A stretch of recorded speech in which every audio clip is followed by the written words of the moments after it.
नमस्कार. अर्थातच मी भागवत जाधव. आज आपण पारनेर तालुक्याचं व्हिजन कसं असलं पाहिजे याच्याबद्दल बोलणार आहोत. त्याच्यात 2 ते 3 मुद्दे घेतोय. त्यातला सगळ्यात महत्त्वाचा मुद्दा म्हणजे पारनेर तालुक्यातीलच व्यक्ती आज खासदार आहे निलेश लंके. ते पाठीमागे आमदार सुद्धा होते. आणि पारनेर तालुक्यातील जिल्हा परिषद सदस्य किंवा पारनेर तालुक्यातील पुढारी जे आमदारकीचे दावेदार आहेत त्यांनाही डोळ्यासमोर ठेवून आपण हे व्हिजन घेत आहोत. हे व्हिजन घेण्यापाठीमागचं कारण नगरचा जो भाग जोडलेला आहे तो आपण वेगळा घेतलाय, कारण की नगर पूर्ण जे ग्रामीण आहे, जे नगरचं अनुसरून आहे तो आपण त्याच्यावरती बोलणार आहोत. परंतु आज पारनेर व्हिजनवरती बोलताना एक अधोरेखित केलेल्या काही गोष्टी आहेत त्या मी तुम्हाला थोडक्यात सांगतो आणि आपण नंतर बोलायला सुरुवात करू. GI टॅग पाहिजे आपल्याला, आपला जो वाटाणा आहे त्याच्यासाठी. त्याच्यानंतर रोड जे आहेत आपले नॅशनल हायवे त्याच्या बाबतीतले काही मुद्दे. त्याच्यानंतर MIDC, जी नवीन MIDC पाहिजे आपल्याला, कोणत्या धर्तीवरती पाहिजे ते. त्याच्यानंतर वॉटर मॅनेजमेंट, आपलं पाण्याचं जे अनुसरून जे आपलं जे हक्काचं पाणी आहे आणि त्याचनुसार पाण्याचं नियोजन. कारण की फक्त मांडवळसारखं एकच धरण, एकच डॅम आपल्याला पुरेसा नाही. काही दिवसांनी मांडवळचं पाणी फक्त पिण्यासाठीच वापरलं जाईल अशी अवस्था होऊ शकते. त्याच्यानंतर बिबट्या, डोंगरी भागातील जे गावं आहेत त्याच्यात आणखीन संख्या वाढली पाहिजे, त्याचे मिळणारे फायदे. त्याच्यानंतर जिथं जिथं मंदिरांसाठीचे जे निधी येतात, गट क मध्ये जे काही मंदिरं आहेत त्यांच्यासाठी त्याचं नियोजन. आणि पारनेर तालुक्याचं ठिकाण सुशोभीकरण किंवा पारनेर तालुक्याच्या ठिकाणीच एकाच ठिकाणी सगळ्या गव्हर्नमेंटचे ऑफिसेस असणं, त्याच्यातून होणारा फायदा. आता हे सगळे आपण मुद्दे घेतलेले आहेत. आता ह्या मुद्द्यांवरती बोलताना आज सगळ्यात पहिल्यांदा GI टॅग बद्दल बोलताना, खरं तर ही मागणी निलेश लंकेंकडे आहे, आपल्या जे विद्यमान खासदार आहेत, की जो वाटाणा आहे आपला त्या वाटाण्याची ताकद फार वेगळी आहे. त्या वाटाण्याला जर GI टॅग मिळाला तर एक्सपोर्टसाठी, त्याचनंतर त्या मालाला जगभर मागणी राहते आणि त्याची जगभर मागणी वाढल्यानंतर काही ना काही प्रमाणात त्याचा फायदा हा तिथल्या शेतकऱ्यांना होईल. एक तर त्या त्याला एक अनुसरून सांगतो, ज्यावेळेस GI टॅग मिळतो त्याच्यानंतर ज्या फॉरेनच्या ज्या कंपन्या आहेत त्यांना सुद्धा आपण आपल्या इथं बोलू शकतो की बाबा तुम्ही एक ठराविक भावाने आमचे वाटाणे घ्या आणि त्याचं तुम्ही बाहेरच्या देशात विका, किंवा फ्रोझन वाटाणा जे म्हणतो त्या पद्धतीने तुम्ही करू शकता. असं एक वेगळं मॉडेल, स्ट्रक्चरली मॉडेल आपण करता येईल. त्यामुळं जो घाटी भाग आपला म्हणला जातो किंवा कानूर पठाराच्या त्या भागातला जो भाग आहे त्या भाग सुशोभीकरण म्हणा किंवा त्या लोकांना एक दिलासा मिळू शकतो. एक गोष्ट ध्यानात घ्या, पारनेर तालुका हा एकमेव तालुका आहे ज्यांनी आपलं अस्तित्व निर्माण केलंय जिथं पाण्याचा फार मोठ्या प्रमाणात पाणी नसणारा जो तालुका आहे तो तालुका आहे. अशा ठिकाणी ज्यावेळेस माणसं स्वतःचं अस्तित्व निर्माण करतात त्याच्यासाठी फार काबाड कष्ट करणारे लोक, जॉईंट फॅमिली, ह्या सगळ्या गोष्टींमुळे तो तालुका पुढे आहे. ही गोष्ट तुम्ही पहिल्यांदा अधोरेखित करा. आणि आता आपण पुन्हा एकदा येतो की GI टॅग का पाहिजे, तर त्याच्यामुळं तो फायदा होणार आहे. आता ही झालं GI टॅग बद्दल. आता आपण बोलणार आहोत रोड बद्दल. आळेफाट्याला जाणारा रोड नॅशनल हायवे येतो, त्या हायवेवरती ज्या पद्धतीने सिमेंटचा रोड झालाय, त्या सिमेंटच्या रोडवरती गाडी ज्यावेळेस आपण चालवतो तर आरामशीर फक्त थोडी रेस केली तरी 80च्याच पुढे स्पीड जातो. एकतर त्या भागात ऍक्सिडेंट भरपूर झालेले, अनेक लोक दगावलेले आहेत. आधीचाही रोड प्रचंड चांगला होता, परंतु सिमेंटचा रोड केल्यानंतर ज्या पद्धतीने खेडेगावातील मुलं सायकलीवरती जातात, ज्या पद्धतीने आपल्या शेळ्या मेंढरा हे लोक त्या रोडनी भरपूर घेऊन जातात, अशा वेळेत तो स्पीड आणि त्या पद्धतीचं जे वातावरण आहे ते खरोखर शोभनीय आहे का? त्यामुळं स्पीड ब्रेकर पाहिजे किंवा जे जे वळणं आहेत ते टर्निंग पॉईंट काढलेत का नाही हे खरं बघितलं पाहिजे. मी सहज एक उदाहरण म्हणून सांगतो. टाकवी डोकेश्वरच्या तिथून ज्यावेळेस आपण पुढं जातो रोडनी, तिथला सुद्धा एक टर्निंग पॉईंट काढायला पाहिजे होता, पण तो काढला गेलेला नाही. तिथं सिमेंट रोड झालेला आहे. आणि पुढे कर्जुल्या हरेश्वरला जाताना जो घाट आहे त्या घाटाच्या इथला जो टर्निंग पॉईंट आहे तोही फार वेगळा आहे. तिथेही अनेक लोक दगावलेले आहेत. असे टर्निंग पॉईंट काढले पाहिजे. त्याच्यासाठी निलेश लंके साहेबांनी निश्चितपणे त्या रोडनी एकदा चक्कर मारली पाहिजे आणि जे जे टर्निंग पॉईंट आहेत, जे जे स्पॉट करता येईल, डार्क स्पॉट करता येईल, ते त्यांनी स्वतःहून केले पाहिजे. आणि ते डार्क स्पॉट करण्याची पद्धत फार वेगळी आहे, परंतु जर खासदारांनीच जर सांगितलं तर ते होऊ शकतं. तर त्याच्या बाबतीत निलेश लंकेंनी लक्ष दिलं पाहिजे. त्याच वेळेस दुसरा एक वेगळा मुद्दा आहे की ज्या वेळेस रोडने आपण जातो त्या रोडनी हॉटेल्स असतात, सगळं असतात, परंतु फळं विकणारे जे लोक आहेत, भाळवणीच्या तिथला एक टप्पा सोडला तर अख्ख्या ह्याच्यात मला फक्त एक रणरागिणी मुलगी 8वीतली किंवा 9वीतली असेल, ती पपई विकताना दिसली होती टोलच्या पुढं. मी आवर्जून गाडी सुद्धा थांबवली होती तिथं आणि बोललो, तर त्या मुलीनी ते अधोरेखित केलं की इथं आपले फळं विकले जाऊ शकतात, निश्चितपणे विकले जाऊ शकतात. जर तुम्ही सुप्याला जाताना बघत असाल तर तिथं पेरू घेणारे लोक फार असतात, म्हणजे तिथं पेरू, आणि ते लोक जे आहेत ते बागवान लोक आहेत. मी त्यांच्याशी अनेक वेळा बोललेलो होतो की बाबा हे कुठले, मला क्युरियोसिटी होती की बाबा हे तालुक्यातले आहेत का. पण ज्यावेळेस कळालं की व्यापारीच आहे, तर ठीक आहे, व्यापारी असणं किंवा काय, परंतु आपल्या शेतकऱ्याला तो रोड आता चांगला होतो, त्या रोडला काही वेगळ्या पद्धतीने तिथं फळ मार्केट आणता येईल का, हा एक विचार केला पाहिजे. की आज मी निश्चितपणे सांगतो की काही गोष्टी ध्येय धोरणाच्या असतात. कांदा हा आपण सगळ्यात जास्त 1 नंबरला एक्सपोर्ट करणार आहोत, तो आज 5 नंबरला आलाय.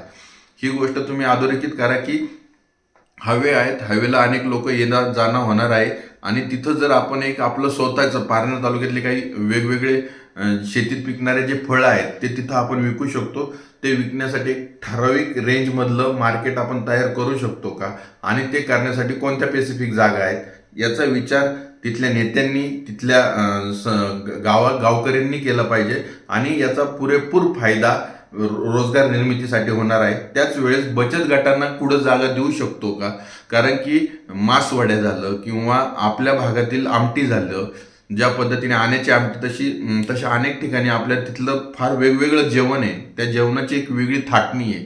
त्या थाटणीचं जर बचत गटांना कुठं जागा देऊन त्यांना एक वेगळ्या पद्धतीने रोजगार निर्मिती करू शकतो का, असा कोणता प्रोजेक्ट आपण आणू शकतो का, हे मनात निलेश लंके यांनी आणायला पाहिजे, आणि त्याचा फायदा व्हायला पाहिजे. कारण ते खासदार आहेत, तो नॅशनल हायवे, त्याच्यासाठी नितीन गडकरी साहेबांना भेटून त्या भागातील महिलांचं एक निवेदन देऊन एक वेगळं स्ट्रक्चरल मॉडेल ते तयार करू शकतात का, हा त्याच्या पाठीमागचा बेस आहे. हे एक झालं आपला. आणि त्या रोडच्या बाबतीतले जे पॉईंट मी सांगायचे होते ते मी तुम्हाला सांगितलेलं आहे.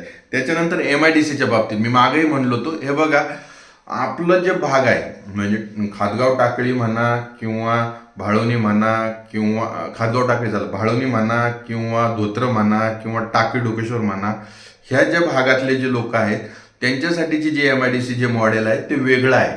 ते मॉडेल तयार करणं साधं सरळ सोपी गोष्ट नाहीये. त्याच्यासाठी पाण्याचं नियोजन लागणार आहे, आणि ते पाण्याचं नियोजन करताना आपल्याला 2 MIDC बघावं लागणार आहे. एक तळेगाव दाभाड्याला जी गुलाबाचं झालेलं आहे ती एक, आणि दुसरं जे आहे जे नाशिकच्या भागात काही लोकांनी केलेलं आहे ते. ह्या 2 मॉडेलमधलं एक मॉडेल आणता येईल. एक, डाळिंबाचं प्रमाण प्रचंड आहे आपल्या इथं, तर डाळिंबाचं बाबतीत कोणती इंटरनॅशनल कंपनी ज्या आहेत की जे डाळिंब विकत घेतात, त्याचा ज्यूस बनवतात, त्याच्यापासून पावडरीचे पैसे करतात, आणि त्याचे काही प्रमाणात त्याचा उपयोग याच्यात सुद्धा होतो. बायोलॉजिकलच आलंय, पण बी फार्मचे जे मुलं आहेत ते करतात, बी फार्मसाठीचं त्या सेक्टरला होतो. तर तशा पद्धतीचा एक कोणता वेगळा प्रोजेक्ट आपल्याला आणता येईल का. तो प्रोजेक्ट आणण्यापाठीमागचा उद्देश हाच आहे की त्या भागातील जे डाळिंब असतील ते जास्तीत जास्त हमी भावाने गेले पाहिजे. दुसरा एक प्रोजेक्ट आहे दुधाच्या बाबतीत बोलतो, आपल्या इथला जो घास आहे, गवत, त्याची ताकद ही इतर गवतांपेक्षा वेगळी आहे. त्यामुळं त्या दुधाच्या ताकदीवरती काही वेगळा प्रोजेक्ट, मग मी पुन्हा एकदा सांगतो की दूध अशा पण काही कंपन्या आहेत की जे चॉकलेट बनवतात आणि इंटरनॅशनल मार्केटमध्ये विकले जातात दुधापासून. त्या बारामतीमध्ये आहेत कंपन्या, इंटरनॅशनल कंपन्या. तशातली एखादी कंपनी आपल्याला तिथं आणता येईल का. ते आणण्यापाठीमागचं कारण हेच आहे की जास्तीत जास्त दुधाला भाव मिळाला पाहिजे. आतापर्यंत होतंय काय की जे लोक कमीत कमी पैशामध्ये घेतात आणि जास्तीत जास्त पैशामध्ये विकलं जातं, आणि शेतकऱ्याला प्रत्येक ठिकाणी बॅकफुटला ठेवलं जातं. आता शेतकऱ्याला बॅकफुटला न ठेवता फ्रंट फुटला आणायचं असेल तर असं काहीतरी वेगळं व्हिजन नेत्यांकडे असलं पाहिजे की त्याचा उपयोग हा वेगळ्या पद्धतीने झाला पाहिजे. आणि जर तो करायचा असेल तर मग मांडवळचं पाणी पुरेसं आहे का. त्याच्यानंतरचे मोठमोठाले 2 ठिकाणं आहेत. अनेक लोक वेगवेगळे नावं घेतात, पण मी स्वतः सुद्धा अनेक नेत्यांशी बोलत असतो. प्रामुख्याने सुजित झावरे यांचं नाव मी घेतो की त्यांच्याही डोक्यात एक व्हिजन आहे की ह्या भागात एक वेगळ्या पद्धतीचं स्टोरेजेबल टँक झालं पाहिजे. दाते सरांच्याही डोक्यात एक वेगळं विजन आहे की ह्या भागात एक स्टोरेजेबल टँक झाला पाहिजे. दोन्ही ठिकाणी होऊ द्या, काही प्रॉब्लेम नाहीये, परंतु ज्या दोन्ही ठिकाणी आपण स्टोरेजेबल टँक करत असू त्यावेळेस तलावांना चर खाणं, त्याच वेळेस जे जे ओढे नाले बुजायच्या अवस्थेतले आहेत त्याचं पुन्हा एकदा त्याच्यातलं माती काढणं, नाम फाउंडेशनने टायअप करणं, ह्या सगळ्या गोष्टी करणं, मांडवळवरचा लोड कमी करणं, आणि जमल तितकं पाण्याचं नियोजन करणं, हे जर केलं तर निश्चितपणे आपण एक वेगळ्या मार्गाने, एक वेगळ्या तपशीलवार पद्धतीने आपण एक इतिहास घडू शकतो. एक गोष्ट ध्यानात घ्या, जुन्नर आंबेगाव आहे, नाशिक आहे, हे लोकांनी जमिनी विकण्यापेक्षा जमिनीत पिकून काहीतरी केलं आहे. आपला तालुका असा आहे की दगडावरती, मुरमावरती, सगळ्यावरती माती टाकत एक रान तयार करणारे आपले व्यक्तिमत्व आहे. पण त्याला अभाव येतो पाण्याचा. पाण्याचं नियोजन, पाण्याची ताकद ही वेगळी आहे.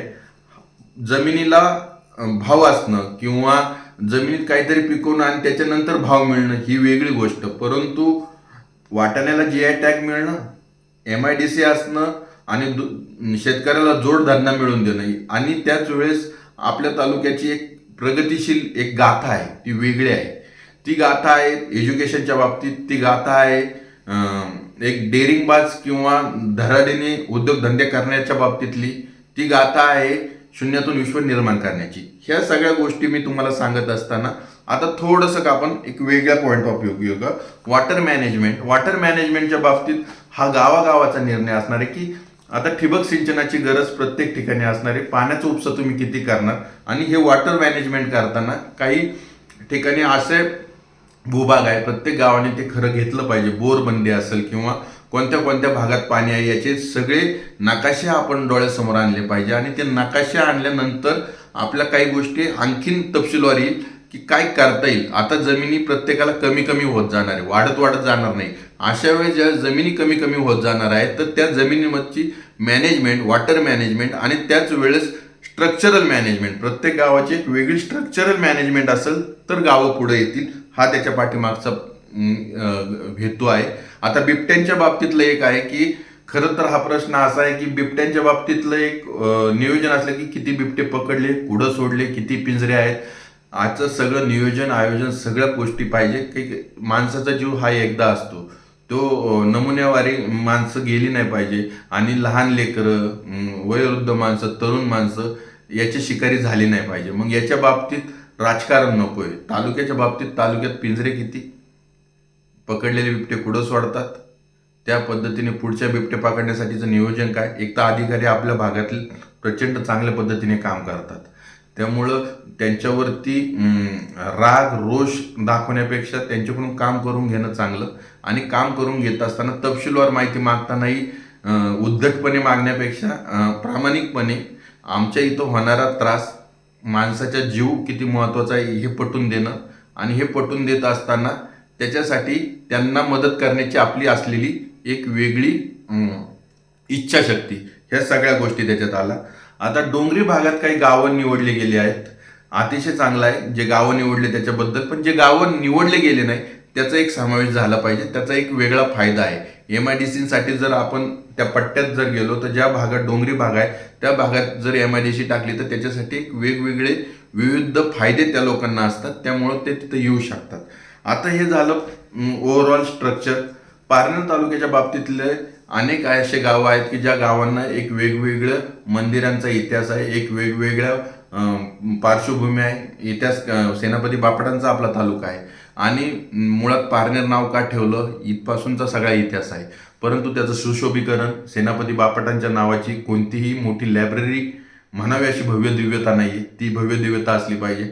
पारनेर तालुक्याचे सगळे ऑफिसेस एका छताखाली असले पाहिजे. पारनेर तालुक्याचं ST स्टँड हे अतिशय भव्य दिव्य असलं पाहिजे. पारनेर तालुक्यातून जो गावागावांना जाणारा जो मॅप रोड आहे, म्हणजे STचं जी जडणघडण आहे ती फार मोठ्या प्रमाणात असली पाहिजे.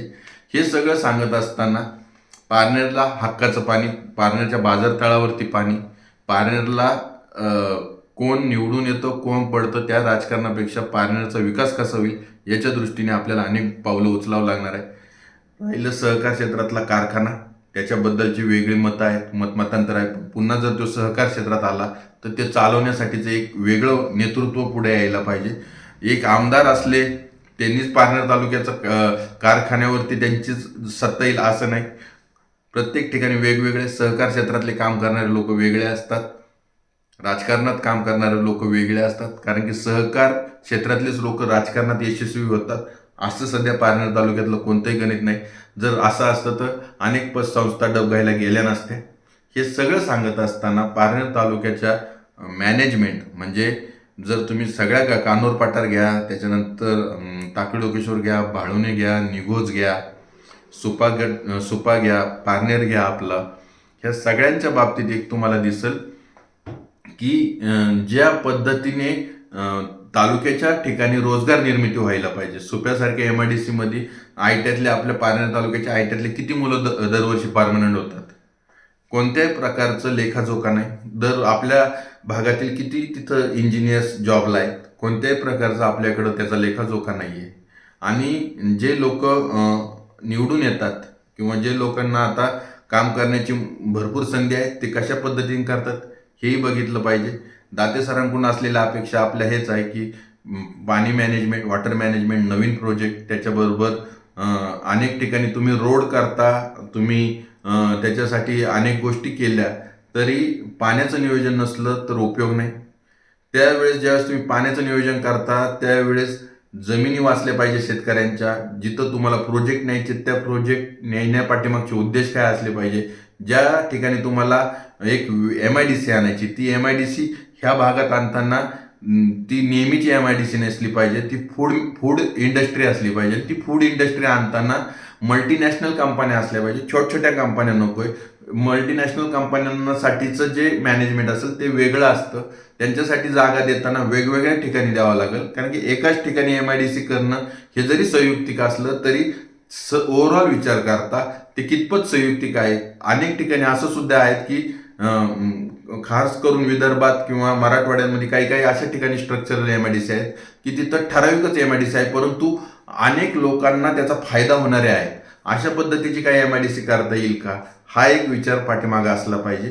पारनेर तालुक्याचं व्हिजन डोळ्यासमोर घेताना एक वेगळ्या पद्धतीचं व्हिजन मी तुमच्यासमोर मांडतोय.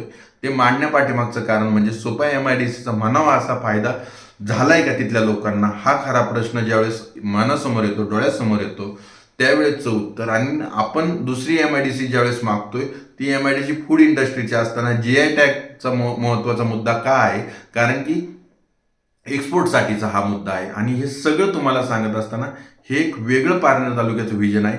हे व्हिजन घेऊन कोणते नेतृत्व कशा पद्धतीने पुढे जाणार आहे याच्यासाठी आपण निश्चितपणे सगळ्यांना प्रश्न विचारणार आहोत, सगळ्यांशी बोलणार आहोत. परंतु एक गोष्ट आहे की व्हिजन असणारे नेतृत्वच निवडून येतात असं नाही. व्हिजन ज्यांच्याकडे आहे ते मांडता आलं पाहिजे, त्यांच्याकडून प्रशासनाकडून काम करून घेता आलं पाहिजे, हेही तितकंच खरं आहे. ज्यांना प्रशासनाकडून काम करून घेता येतात त्यांच्याकडे व्हिजन कमी असलं तरी चालतं, परंतु ज्यांच्याकडे व्हिजन आहे परंतु प्रशासनाकडून काम करून घेता येत नाही, त्याचाही उपयोग होत नाही. ह्या सगळ्याची भट्टी जमली तर पारनेर तालुका पुढे जाऊ शकतो. तुर्तास धन्यवाद.